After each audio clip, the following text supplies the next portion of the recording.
Silakan. Ya. Terima kasih. Terima kasih pertanyaannya hari ini. Wabillahi taufiq wal hidayah. Nungguin semua. Iya. Oke, silakan teman-teman mau ada pertanyaan? Oke, Nggak ada, mungkin terima kasih.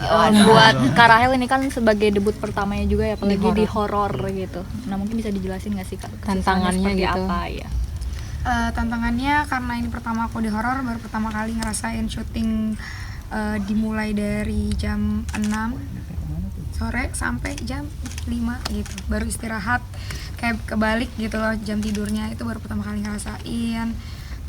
ngerasain pakai sling, pertama kali ada di tempat-tempat yang ternyata juga sebenarnya horor gitu, jadi sangat menyenangkan. Tidak terlihat. Gitu. Sebelumnya kan juga diceritakan bahwa kalian berdua banyak diskusinya gitu. Mungkin seperti apa sih diskusinya gitu untuk apalagi untuk garapan film ini gitu. Gimana cara? Ya pokoknya kalau diskusinya sebenarnya gimana cara pandang Erwina ke Tri dan Tri ke Erwina gitu, kayak bagaimana kita saling membutuhkan ternyata satu sama lain. Jadi biasanya emang beberapa scene yang kita laluin berdua itu kita pasti ngobrol dulu gitu. Apalagi kan mungkin ada beberapa adegan yang Rachel juga aku take duluan, nanti baru aku ngeliat Rachel gitu. Jadi aku diskusi dulu apa yang lo mau lakuin dan lain-lain gitu. Dan ada beberapa dialog juga yang kita diskusin, kira-kira cocok nggak sih Tri sama Erwina berdialog kayak gitu. Tadi disebutkan juga bahas soal menjadi seorang aktor gitu, apalagi Kak Rachel kan baru nih, mungkin apa sih yang pelajaran yang paling dikasih tahu gitu dari Kak Tasya sendiri? Sebenarnya kalau aku mungkin lupa ya, tapi kayaknya menghargai proses sih. Karena kan proses buat jadi aktor maksudnya kan Rachel, aku juga pasti kan harus melalui gitu. Jadi harus sabar aja gitu. Jadi jangan terlalu nge-push dirinya tuh, juga tahu limitnya gitu. Tapi tetap harus berusaha dan tetap mau belajar gitu. Kalau dari kakak sendiri gitu ya, kan kalau misalkan dilihat cinta banget sama acting gitu, tapi ada nggak sih sisi lain yang sebenarnya orang nggak tahu kamu tuh sukanya apa, cintanya apa?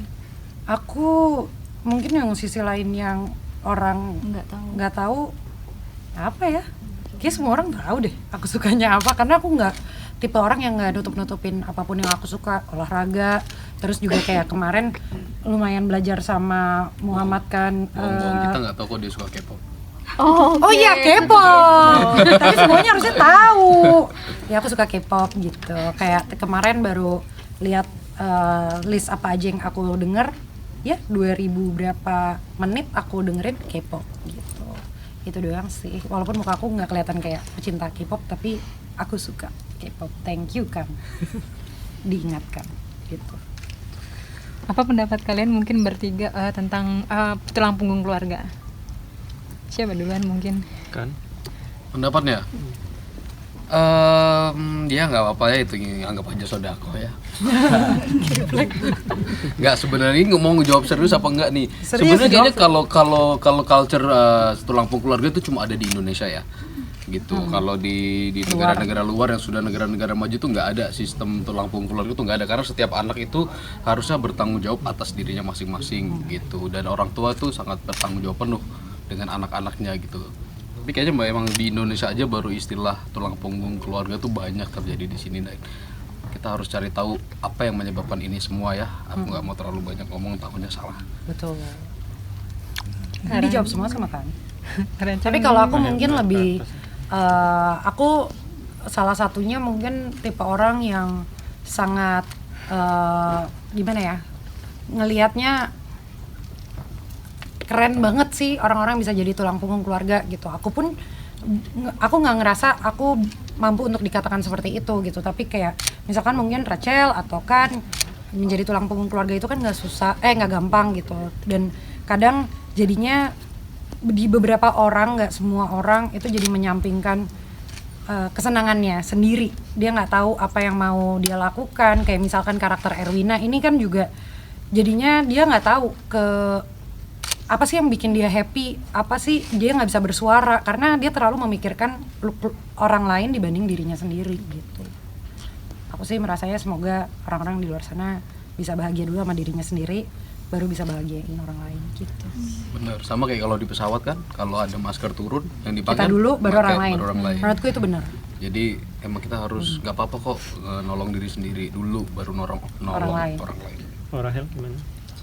Ya pasti itu adalah suatu hal yang kita inginkan buat kita semua gitu kan. Cuman ya seperti Erwina, Tri dan Awang itu kan kita ada di posisi, banyak banget orang Indonesia yang ada di posisi seperti mereka gitu, yang dimana mungkin mereka tuh pengen mendahulukan diri sendiri tapi sulit ada di posisi itu tuh sulit. Kita mau mikirin diri sendiri, kita nggak tega juga. Belum lagi omongan orang kan, karena ternyata juga masih banyak di Indonesia yang kalau misalnya orang, maksudnya kalau anak udah besar itu kalau sampai dia nggak ngirim duit ke ibunya tuh udah dibilang durhaka. Betul. Gitu. Jadi ya menurut aku jadi tulang punggung itu pastinya berat, dan walaupun di balik dari beban itu pasti ada suatu hal yang memuaskan lah, pasti kita puas lah ngelihat orang tua atau anak-anak kita bahagia. Tapi ya gitu, berat tapi ada blessingnya juga sih. Betul, karena kan pasti didoain juga, apalagi sama orang tua kan pasti doa orang tua paling lancar makmur jaya. Amin. Ger. Sorry. Gemar Pak, thank you. Oke. Ada lagi pertanyaannya? Atau udah cukup? Aman dong? Kalau penasaran sih sedikit dari Kak Rahel gitu ya, di usia yang sekarang mungkin kan udah kecapai semuanya juga gitu. Mungkin ada resolusi untuk tahun baru kan nanti apa? Dari kalian masing-masing deh. Dari masing-masing Apalagi yang ingin dicapai mungkin? Pasti bahagia sih, bahagia. Terus juga sehat, gak cuma aku tapi orang-orang yang disayang sama aku bisa sehat, bisa terus nemenin aku, bisa saling mendukung.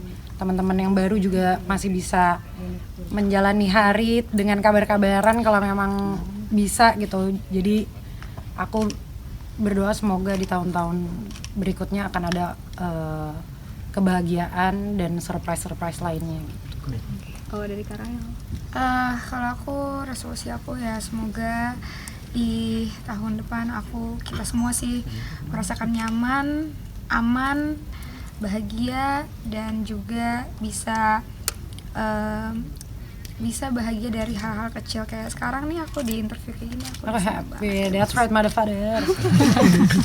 Kalau aku cuma pengen satu doang, aku pengen film Utang Nyawa ini jadi Itu benar. film horor pertamaku yang bisa tembus di atas 5 juta. Harapannya ya, nggak apa-apa kan doang, nggak apa-apa ya. Biar follower aku nambah. Terima kasih. Udah, terima kasih.